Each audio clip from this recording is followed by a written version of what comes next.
Good morning. It is Wednesday, day 21 of our journey through Job, chapter 42. This is it, the end of our journey. So what have we learned? Well, I'm going to take you right to John 16:33, where Jesus says, I have told you these things so that in me you may have perfect peace and confidence. In the world you will have tribulation and trials and distress and frustration, but be of good cheer. Take courage, be confident, certain, undaunted, for I have overcome the world. I have deprived it of power to harm you and have conquered it for you. And in the end of Job, which chapter 42 is chock full, we could spend a week on chapter 42 alone.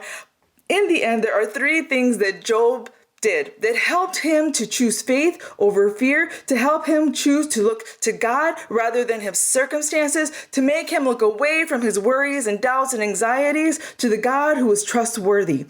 Three things to help him move from knowledge to wisdom, a knowledge that does.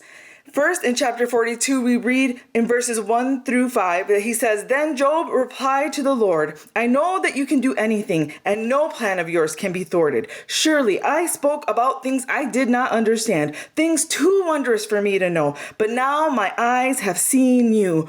Oh, let's just stay right there. I love that line. Now my eyes have seen you. And how many of us have heard about God, have learned about God, but we haven't seen him in our lives? And that is the desire of our heart, to see God in our lives. And then he goes on to say, Therefore I reject my words and I am sorry for them. Job took his focus off of his fears and kept his eye fixed on God, off of his anxiety and his doubts. And when he did, God took away his questions by showing him who he was. He reminded him of his character, showed him his nature and his greatness, that he was in control, even when things seemed chaotic, even when the world seemed to be out of control. And once Job cleared up his perspective, that's number one. He was able to hope and be certain of what he could not see because he had put his eyes on God and he kept them there. The second thing we saw Job do was that he set boundaries. Back in chapter 40, he told God, when God starts showing him all these wonderful things, he said, I am so insignificant, how can I answer you? I place my hand over my mouth. He had to set boundaries on himself, on the words that he was speaking, on the words that he was engaging in, on the words and the voices that he was allowing to speak into his life. He goes, I am so insignificant. How can I answer you? I place my hand over my mouth. He knew that those voices and what he was saying did not line up to what he knew about God. And when God asked him if he had anything more to ask him or to say, he was like, nope, I've got nothing. And by doing so, he stopped the negative dialogue that he had engaged in, not only the philosophical debates that he had entered into with his friends and the theological reasonings that he had entered into, but also the psychological battle that was within himself. He had to stop that voice. He had to stop that flood and focus on who God was and remember what he knew about God and what he knew about himself. In life, beautiful and terrible things will happen. And we have the choice, just like Job did. We can spend 34 chapters of entering into the debates of fear and worry and anxiety and let that lead us to bitterness and resentfulness and suspicion and be cynical. Or we can choose to focus our thoughts, our conversations, our energies on the peace that hope, optimism, and resilience give to us. That's God's way. That's what God has for us. And the third thing he had to do was he had to forgive. He had to forgive. He had gone through a lot. He had suffered a lot. And then he had suffered even more at the hands of his friends and the voices of his friends and complete strangers who decided to step up and talk into his life, who had no relationship with him at all. And in verse 10, it says, after Job had prayed for his friends,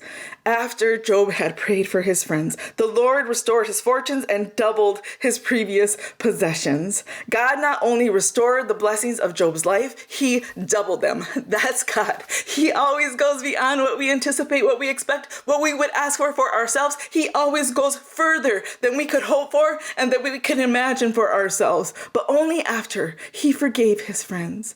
In order for Job to have an open heart and open mind and open hands to receive all the things that God had for him, to the restoration that God had for him, he first had to free up the space that the hurt and offense and accusations, the anger, and even the aggression that he had received from the people who claimed to love him. He had to clear all of that space up because he couldn't have that occupying the space that God wanted to fill with the blessings that he had for him. He was on his way. He was doing the work. He had already healed him. Job just needed to hang on and clear the space, not let anything else take up that space for what he was about to get delivered into his life. Knowing the end of the story, you might even call Job's troubles a blessing. Not that he deserved them, or that God gave them to him, or that he would want to go through them again.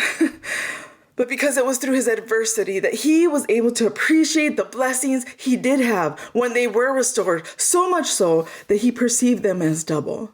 Sometimes God has given to us and restored things in our life that we're not seeing. Sometimes there are miracles happening and blessings happening and double portions filling up in our lives that we're not seeing because we're too busy focused on the hurt and the bitterness and the cynicism that we had acquired in the time of our suffering. And my friend, I am asking you today to clear the way.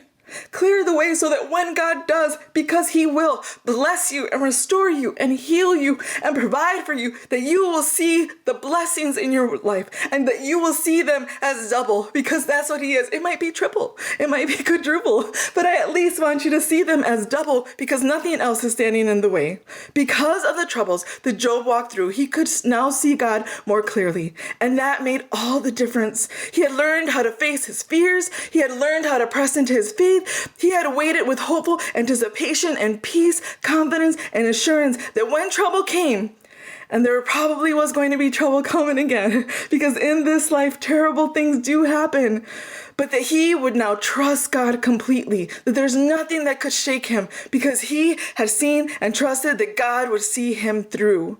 I imagine Job in his old age, sitting on a rocker on his front porch and seeing the troubles that come and seeing viruses that come and seeing financial troubles that come and seeing tragedy that comes and rocking in his chair and going, I'm in perfect peace and in perfect confidence that God is already working, that I can trust God in suffering. If blessings are showing us that God is worthy of our praise, then suffering shows us that he is trustworthy and worthy of our worship. So today I want to ask you to reflect on this. How about you? What will you choose the next time you encounter adversity or when life feels chaotic? Because it's likely going to happen again. Do you see the God who sees you? Do you want to?